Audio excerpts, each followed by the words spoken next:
વડોદરાના ફતેગંજ બ્રિજ ઉપર ગમખ્વાર અકસ્માતની ઘટના ઘટી। આજરોજ સવારે ફતેગંજ બ્રિજ ઉપર અમદાવાદથી મહારાષ્ટ્રની બસ જઈ રહી હતી ત્યારે ફતેગંજ બ્રિજ ઉપરથી બ્રેક નહીં વાગતા 3થી વધુ ગાડીના અકસ્માત થયા, જેમાં કાર ચાલકોને ભારે નુકસાન થયું છે। કાર ચાલકોના કહેવા પ્રમાણે બસની ભૂલ છે, પાછળથી ટક્કર મારી જ્યારે તે જ બ્રિજ ઉપર કોર્પોરેશનની ડ્રેનેજની ગાડીએ 2 ગાડીઓને પાછળથી ટક્કર મારતા ભારે નુકસાન થયું હતું।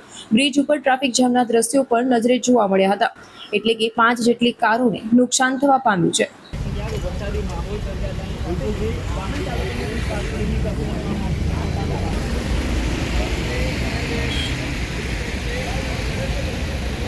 ડ્રાઈવરનું કહેવું એવું છે કે બ્રેક નથી લાગતી, તો મારું કહેવું એવું જ છે બ્રેક ન લાગતી હોય તો ગાડી જ શું કામ ને ચલાવવી જોઈએ।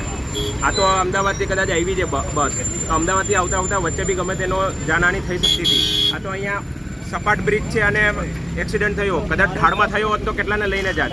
આ જોવા જેવું છે એમને કે ભાઈ ગાડી ચલાવી ન જોઈતી હતી, પહેલાં બ્રેક નથી ચાલતી તો ખોટે ખોટા બહાના કાઢે છે।